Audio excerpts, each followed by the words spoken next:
आजच सबस्क्राईब करा आणि आपल्या आवडत्या मालिकांचा आनंद लुटा। हितच तर चुकतं ना आत्या। हे चार चौघांचे प्रश्न, करण्याची प्रतिष्ठा हे जास्त महत्वाचं आहे का आपल्या घरच्या लेखी महत्वाच्या आहेत ग? सासरच्या माणसांनी हुंड्यासाठी त्रास देणं जितकं वाईट आहे ना, तितकंच वाईट माहेरच्या माणसांनी तिला आधार न देणं। अरे अशा प्रसंगी तिला माहेरच्याच माणसांचा आधार असतो आणि तो जर तिला मिळाला तर तिच्यात प्रत्येक संकटाशी लढायचं बळ येत आणि ही बळ आहे ना मी माझ्या बहिणींना कायम देणार। देऊ नको रे त्यांच्यावर अशी वेळ येऊ, पण जर आलीच तर मी त्यांच्या पाठीशी मी कायम उभा राहीन। तुम्ही पण पहिल्यांदा माहेरचा दरवाजा वाजवायचा। तुम्हाला मी या घरातनं कधीच तुमच्या मनाविरुद्ध पाठवणार नाही। तेजू तू पण कायम ध्यानात ठेव। म्हणजे तेजू अक्का तुझे पण छळ होत आहेत का? तुझ्या मनात पण असले जीव संपवायचे विचार येत आहेत का?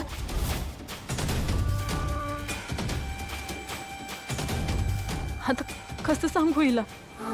मी जर माझी खरी परिस्थिती सांगितली तर हिचं लग्नावरून विश्वासच उडून जाईल।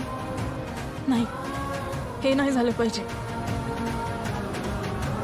बोल ना अक्का।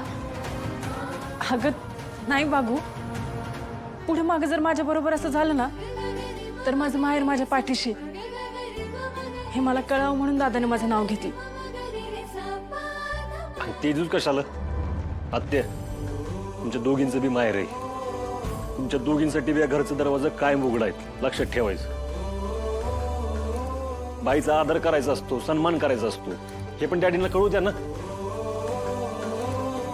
एवढी साधी गोष्ट त्यांना कळत नसेल तर त्यांना मोठेपणा मिरवायचा काय एक अधिकार नाही। जिथं राग आला की बाईला मारहाण होती अशा ठिकाणी माझ्या घरातल्या बायका राहणार नाहीत। सूर्या, तुला मालकांचा मान माहित आहे पण त्यांचा राग बी माहित आहे। एवढ्या सगळ्या लोकांच्या समोर तू त्यासनी बोललास ते गप्प बसतेला असं वाटतंय काय तुला? अगं म्हणून काय त्यांच्या भीतीने चुकीच्या गोष्टी सहन करायच्या असं म्हणायचंय का तुला? अगं जिथं वाईट गोष्टी घडतील तिथं सूर्या उभं राहणार। सूर्या, माझ्यामुळे तुमच्या नात्यात अंतर आलं। तू मध्ये नग पडाय पाहिजे होतस। मी तर तुझ्या रक्ताची बी नाही र।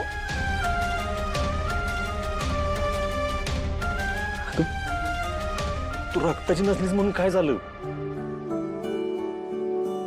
शालन आत्ताच्या डोळ्यात माझ्यासाठी जे प्रेम दिसतं ते तुझ्या डोळ्यात बी दिसत आलंय मला। तू आणि ती माझ्यासाठी काय वेगळी नाही, माझ्या कुटुंबाचाच भाग आहे तू पण। अरे पण मला कळतंय तुला घरी जायचं असेल, माझी काहीच हरकत नाही, पण डॅडीने इथं यावं आणि तुला मानानं घेऊन जावं। तोपर्यंत तू इथं माहेर वाशिंसारखी निवांत राहायचं, कळलं? आता या घरात कोणी बी उदास राहायचं नाही, कळलं? या तिघी बी माहेरपणाला आलेत त्यामुळे घरातलं वातावरण एकदम आनंदी ठेवायचं। हा, सगळ्यांनी खाऊन पिऊन मस्त दिवस काढायचे काय?